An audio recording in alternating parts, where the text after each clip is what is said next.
So Pam, I'm going to actually start with you on this next question.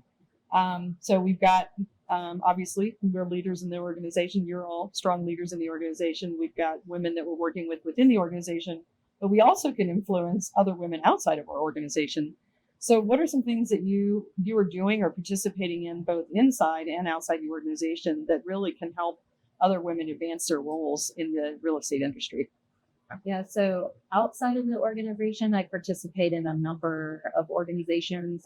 National Multi Housing Council, I'm on their construction committee. That's been really interesting and educational. I was, for a period of time, the only female in a group of about 30 people, but it's a really great team and everyone's very welcoming, and it's really helpful to learn from everyone else. I've also done ULI mentoring. So that was an opportunity where I was able to meet with some early career women and just be available to them as needed to try and get them to take some risks, we'll say, and get into things that maybe they weren't really confident in, but I said, just go for it, So I've done that.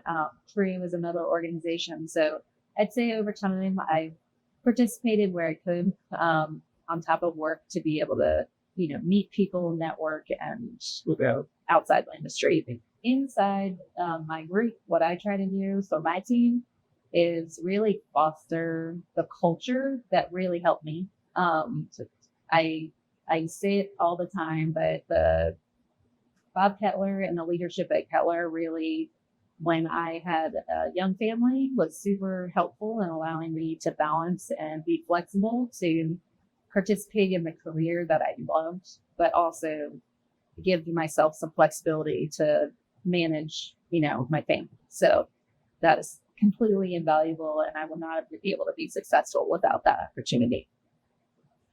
And that's what I try to offer to my team, because it was so valuable to me. Yeah, I know everybody juggles all of that, and that is why I think, we have such a tenured team, we'll say, because, everyone gets their work done, and I understand that it's very difficult to balance that.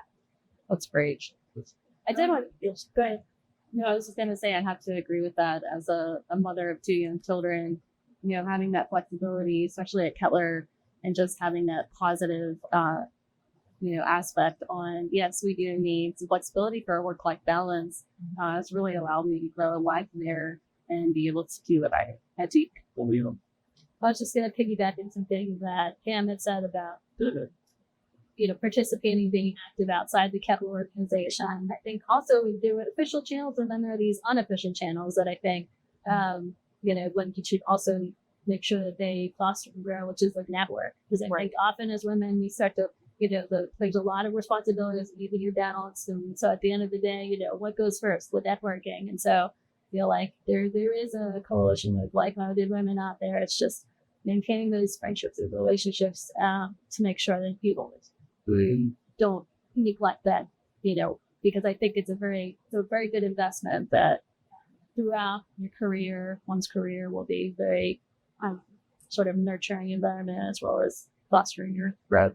No, I agree. And I love that you use the word investment, because I think as leaders, that's what we're trying to do. We are trying to take back from everything that we've benefited from. And it's great to hear the positive experiences of being able to balance things that maybe in the past were difficult for women to balance, or feeling like they had to make choices. And we're hopefully moving that from society overall.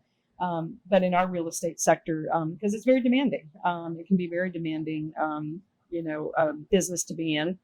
But it's great to hear that we've gotten to some more balance of being able to have both this fabulous career and networking and telling people that, and being part of that conversation. But it is an investment, and it's exciting to hear women in this industry and leaders investing their time outside the organization as well as inside the organization, because I think that's what really is going to keep making the difference as we move forward into the future.